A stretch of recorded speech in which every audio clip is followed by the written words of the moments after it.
it was by far one of the hardest times in our lives.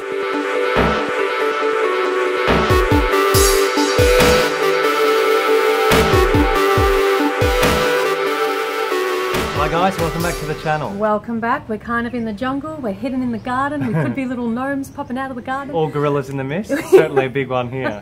Alright. I'll get in trouble if I call that one a gorilla. Today's video is not about gorillas at all. No. We were sent a video from Facebook and the person who sent it to us thought it was a very interesting topic and wanted to hear our thoughts on the video. We watched it, agreed, and here's the video. Yeah, so we're just going to show you a short clip of it. We're linking it down below. The woman speaking in the video is Mel Robbins, and you can watch the full video on Facebook, so here's a little clip.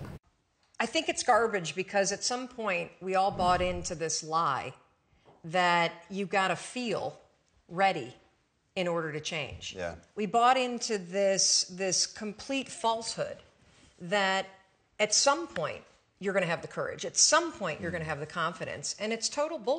Frankly, are we allowed to swear on this Absolutely. show? Okay, it's complete garbage, and so there are so many people in the world, and you know, you may be watching this right now, and you have these incredible ideas, and what you think is missing is motivation, and that's not true. Because the way that our minds are wired and the fact about human beings is that we are not designed to do things that are uncomfortable or scary or difficult. Our brains are designed to protect us from those things because our brains are trying to keep us alive. And in order to change, in order to build a business, in order to be the best parent, the best spouse, to do all those things that you know you want to do with your life, with your work, with your dreams, you're going to have to do things that are difficult, uncertain, or scary, which sets up this problem for all of us. You're never going to feel like it. Motivation's garbage. You only feel motivated to do the things that are easy, right? Right, definitely. We totally agree with this video. I think very good point. This is fantastic. So, yeah, I mean, we're going to respond to this from, you know, just our perspective, Which our is personal, all we can ever do. That's right, and talk about it from a number of different aspects in one's life. So first and foremost is the motivation to do exercise, because we're, you know, messaged about this question a lot. We are. And we're asked, where does your motivation come from? Because people follow us on Snapchat, where we often show our daily exercise. Well, we don't show the exercise, but we show that we're about to exercise, although we've just finished it. Yeah. And people, I guess, see the consistency, and they're like, where do you get it from? Yeah. And we often respond with, we are not motivated. If we had to wait to be motivated to move, we'd do nothing, especially me. My spirit animal would have to be a sloth. I don't want to do anything. I'm not motivated to do it.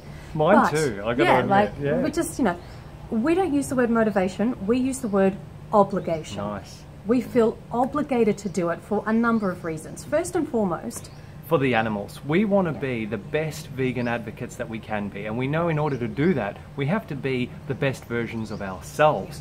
And that means we have to be the healthiest, the happiest, the fittest, all of those things if we want to be the best advocates. Yeah, so because we have so many people watching us every day, it's you guys who hold us accountable for our actions. And so we are obligated to our audience to make sure we get up and make sure we set a good example and make sure we move our bodies and, you know, help inspire other people. So it's an obligation that we're feeling rather than a motivation. Yes, and that obligation can be extended to also our previous experience working with physically disabled people. You know, people in wheelchairs who we know would give anything to be physically able to do the type of exercise that we do.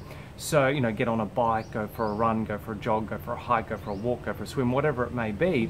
We feel morally obligated that because we physically can, we should. Yeah. We have to, because you know, they would if they could, and they can't, but we can, so we should. Yeah, so our physical ability is a gift. Yeah. And we don't want to squander that gift. When it comes to healthy eating, we're fully aware that the easier option is to go for the fast, grab, you know, your junk food, your fast food, whatever.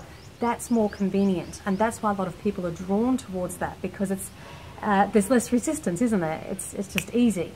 But our goal is to be healthy. What we want is health. What we value is health.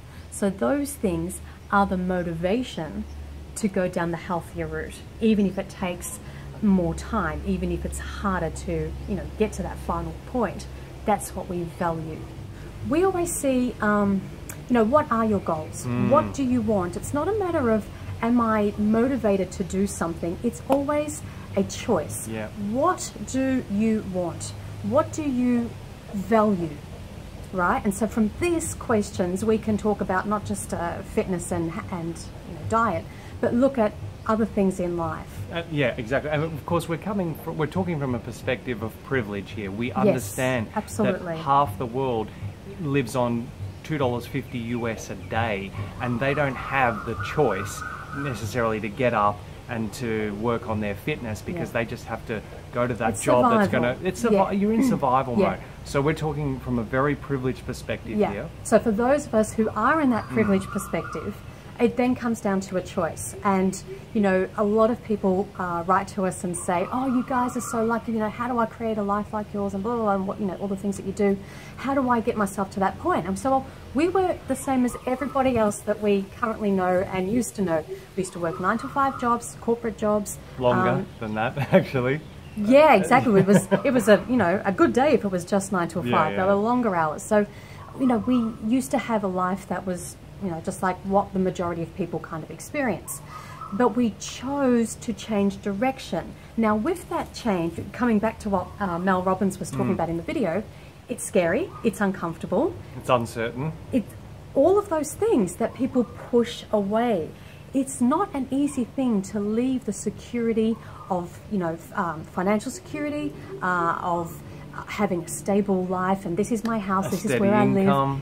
All of those things. It's like Maslow's hierarchy of needs, isn't it? So, you know, you've got those base needs that must be met, survival, security, food, stability, shelter, all of those type of things. They're the primal driving forces, aren't they? That as Mel Robbins said, you know, our brains are hardwired to survive. Yes. Yeah. Now, where does the motivation come to make that kind of life change? Sometimes, well, in our case, for example, it was because we'd had enough of feeling the way that we were feeling in that life situation. Yeah, we wanted a new experience. So it was a choice that we wanted a new experience, and that therefore motivated us to make those changes. Yes.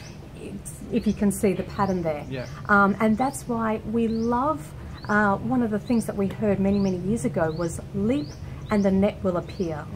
Because it is damn scary. Yeah. It is damn scary. And it does to make take those courage. change. You know, we threw ourselves off a bridge, didn't we? Yes. And that was directly in relation to, you know, something else that people often write to us about. I want a relationship like you guys have, you know, you seem so happy, I want a vegan partner, I want this, I want that. It's taken 19 years of hard work. Yeah. And, you know, there was a point where we were at a crisis in our relationship, you know.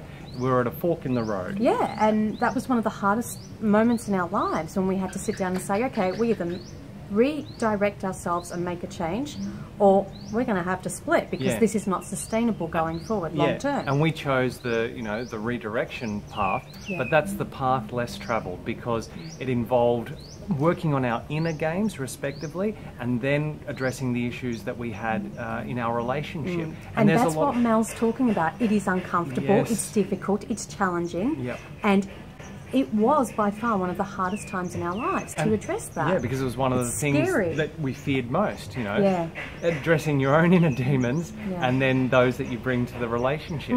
But it was a choice to change. So, yeah, I think, you know, where does the motivation come from? It comes from a choice. What do you want? Do you want to be with this person and work things out? Do you want to change careers? Do you want to experience more in life? Do you want to, you know, go for your dreams? Or are you going to sit back in that place of, you know, comfort? Because it's not really comfort, is it? No. You know, when you're deeply unhappy. It's actually discomfort. It is. So I guess it's sometimes the choice is born out of that discomfort becoming unbearable anymore. That's right. It's like, that's enough rambling from us, guys. What do you think? Let us know in the comments below. Can you relate to anything we've said? What more can you add to the discussion? Yeah, what are your thoughts on motivation? Do you think it's garbage? Is it bullshit? Or is there some merit in it? What did you think of the Mel Robbins video? Thank you so much for watching. Don't forget to give this video a like. Share and subscribe to the channel if you haven't already. Ding the bell to receive notifications of our upcoming videos, and make sure you check that box as well. And remember until next time that going vegan is not the most we can do. It's the least we can do. See you next video. Bye guys. All right, let's eat some hearts. All right, bring it in. Whoa, whoa, whoa. What? You cut it in the shape of a heart. Isn't that special? This is tough, man. If it wasn't shocking, then there wouldn't be a video. The fact that it's shocking lets you know that this isn't what we do naturally. Yeah, and as